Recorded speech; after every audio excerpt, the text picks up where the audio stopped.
Salam saudara-saudara, selamat Paskah untuk kita semua. Saya mengucapkan selamat Paskah untuk Bapak, Ibu, dan saudara semua yang dikasihi Tuhan. Kiranya di hari perayaan kemenangan iman kita ini, kita semakin mengasihi Tuhan dan semakin kuat di dalam kita mengiring Tuhan. Saudaraku, kasih Allah sudah begitu luar biasa dalam kehidupan kita, dan di hari Paskah ini biarlah kita semakin kuat di dalam mengikut Tuhan. Kita akan terus dikuatkan oleh karena firman Tuhan yang menjadi makanan rohani kita. Kita akan terus belajar bagaimana firman Tuhan akan menguatkan kerohanian kita. Tetapi sebelumnya mari kita berdoa bersama-sama terlebih dahulu. Mari kita berdoa. Tuhan Yesus, kami akan kembali menggumuli kebenaran firman-Mu Bapa. Kiranya kuasa Roh Kudus-Mu yang akan menolong kami. Dalam nama Tuhan Yesus kami berdoa. Haleluya. Amin. Kita membuka Alkitab kita dari Injil Yohanes pasal yang ke-20, ayat 11 sampai dengan yang ke-18. Demikian firman Tuhan. Yesus menampakkan diri kepada Maria Magdalena. Tetapi Maria berdiri dekat kubur itu dan menangis.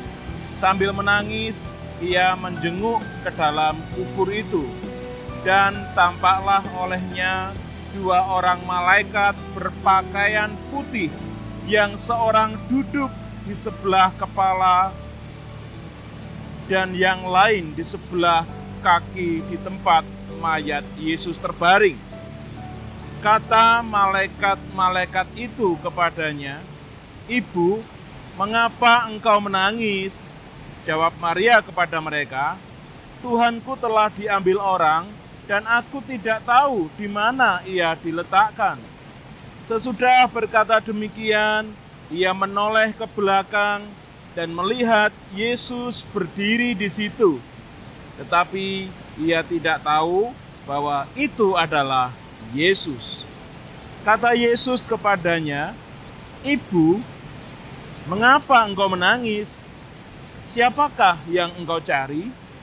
Maria menyangka orang itu adalah penunggu taman, lalu berkata kepadanya, "Tuan, jikalau Tuan yang mengambil dia, katakanlah kepadaku, di mana Tuan meletakkan dia, supaya aku dapat mengambilnya." Kata Yesus kepadanya, "Maria." Maria berpaling dan berkata kepadanya dalam bahasa Ibrani, "Rabuni," artinya guru. Kata Yesus kepadanya, "Janganlah engkau memegang aku, sebab aku belum pergi kepada Bapa.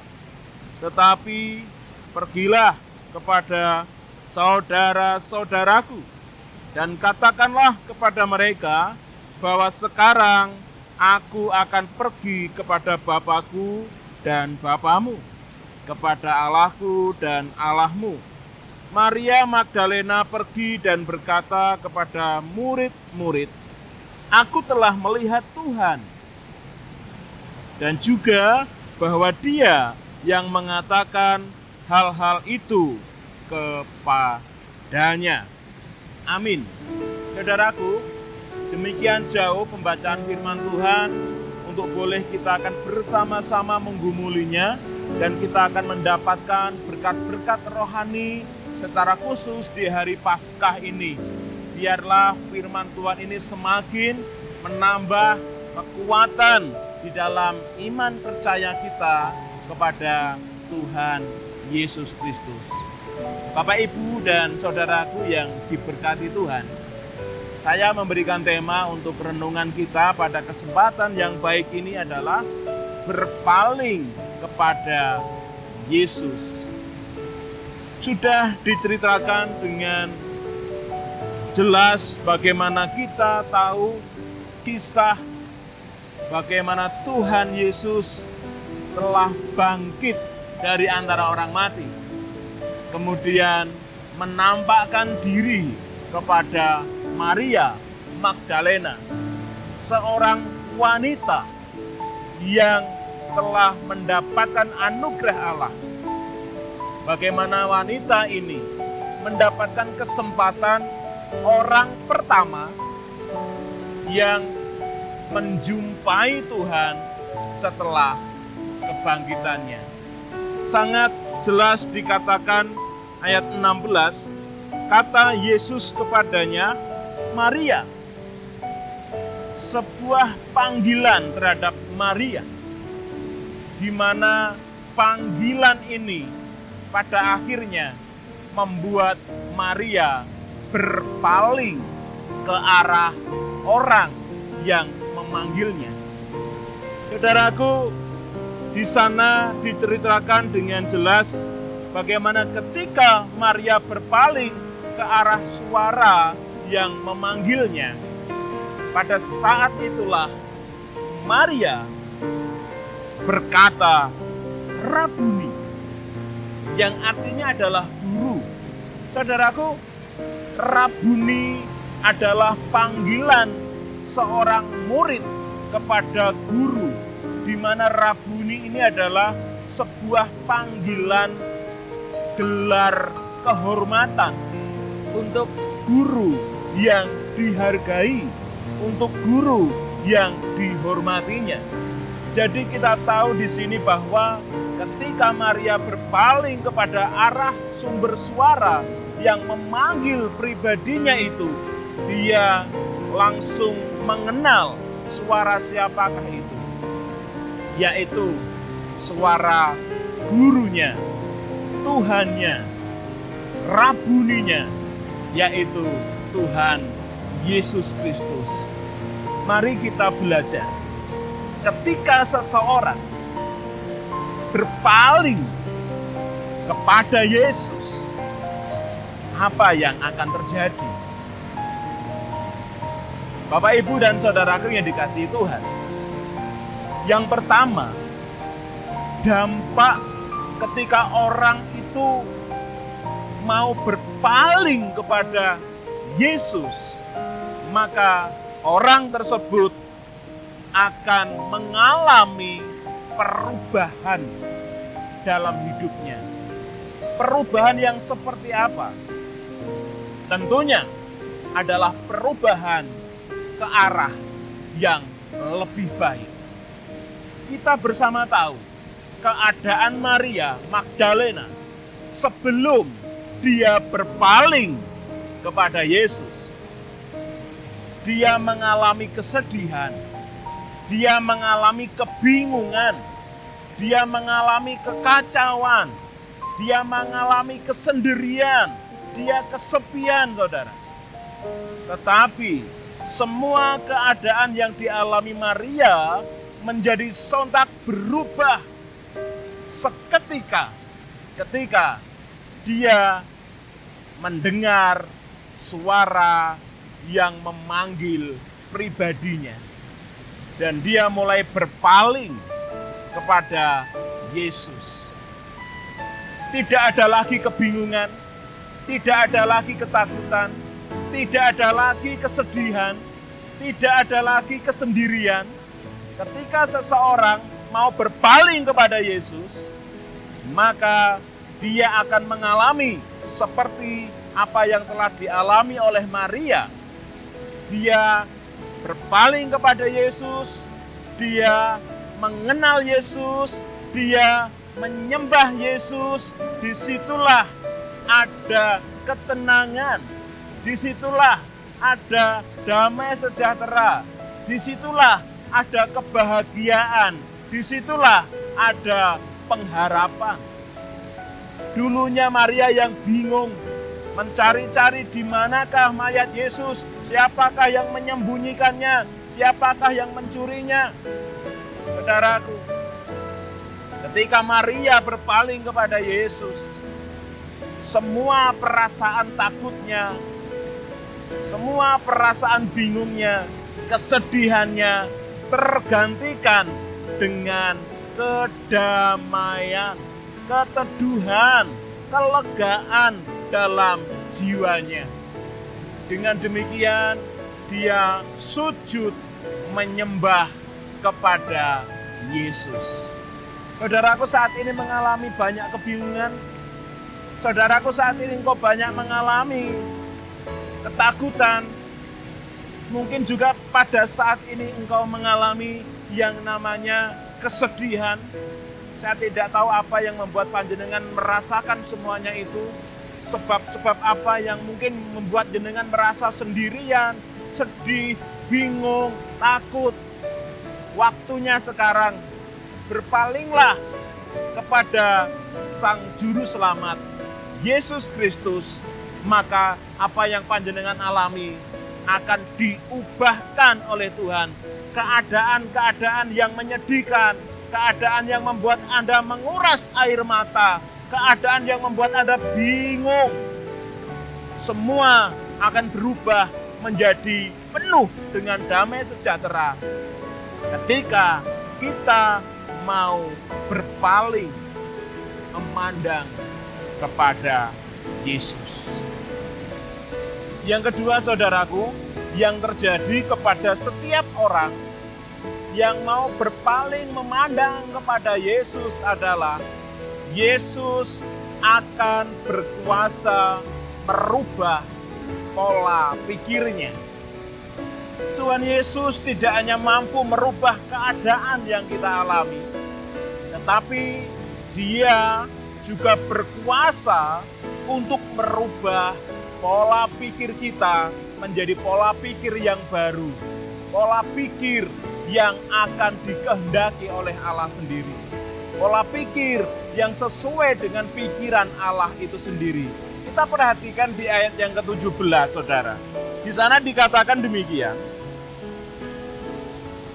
Kata Yesus kepadanya, "Janganlah engkau memegang aku, sebab aku belum pergi kepada Bapa. Tetapi pergilah kepada saudara-saudaraku dan katakanlah kepada mereka bahwa sekarang aku akan pergi kepada Bapakku dan Bapamu, kepada Allahku dan Allahmu." Ini perkataan Tuhan Yesus kepada seorang Maria Magdalena. Saudaraku, Yesus Kristus adalah pribadi yang begitu luar biasa bagi seorang Maria Magdalena. Bagaimana seorang Maria Magdalena telah merasakan secara langsung bagaimana kuasa Tuhan boleh dia alami ketika dia dirasuki oleh roh jahat. Tuhan Yesus yang membebaskannya dari belenggu kuasa kegelapan itu. Maria Magdalena merasa bahwa Yesus Kristus adalah pribadi yang luar biasa. Tidak heran ketika dia tidak menemukan mayat Tuhan Yesus, Maria Magdalena menjadi sangat-sangat sedih, menjadi sangat bingung, menjadi sangat ketakutan. Kebingungan, ketakutan, kesedihan, dia menangis sejadi-jadinya. Tentu wajar dialami oleh Maria Magdalena ketika dia tidak menemukan mayat Tuhan Yesus di dalam kuburnya waktu itu. Saudaraku, ketika Tuhan bangkit dan memanggil namanya, memanggil pribadinya, Tuhan begitu dekat dan mengenal seorang Maria Magdalena, maka Maria langsung berpaling kepada Tuhan. Dan waktu itu, saudaraku, ketika Maria berpaling kepada Yesus, langsung dia sujud menyembah di kaki Tuhan. Tetapi Tuhan berkata, "Kamu jangan memegang aku dulu." Dengan artian lain, Tuhan Yesus berkata kepada Maria, "Kamu jangan menahan aku. Aku harus datang kepada Bapa, Bapakku dan juga Bapamu, Allahku dan juga Allahmu." Artinya saudaraku, dari pemahaman ayat 17 ini, sebenarnya Maria berpikir bahwa dia telah menemukan sosok pribadi yang selama ini dia kagumi. Pribadi yang telah membebaskan dia dari kuasa-kuasa kegelapan yang membelenggu hidupnya. Dia ingin terus bersama dengan Tuhan. Dia ingin terus menerima dan merasakan berkat-berkat yang daripada Tuhan Yesus sendiri. Tapi saudaraku, Tuhan Yesus merubah pola pikir Maria Magdalena. Tuhan Yesus memperbaharui pola pikir lama Maria Magdalena yang hanya ingin mendapatkan berkat-berkat daripada Allah, dirubah oleh Tuhan Yesus. Sekarang waktunya Maria tidak hanya menerima berkat dari Tuhan, tapi Maria Magdalena menjadi sumber berkat bagi banyak orang. Bagaimana Tuhan mempercayakan sebuah tugas dan tanggung jawab kepada Maria Magdalena. Sekarang pergilah, temuilah saudara-saudaraku, temuilah murid-muridku, ceritakanlah apa yang engkau lihat, sampaikanlah apa yang telah engkau dengar. Ini sebuah tugas yang diberikan Tuhan Yesus sendiri kepada Maria Magdalena. Pola pikir Maria diubahkan.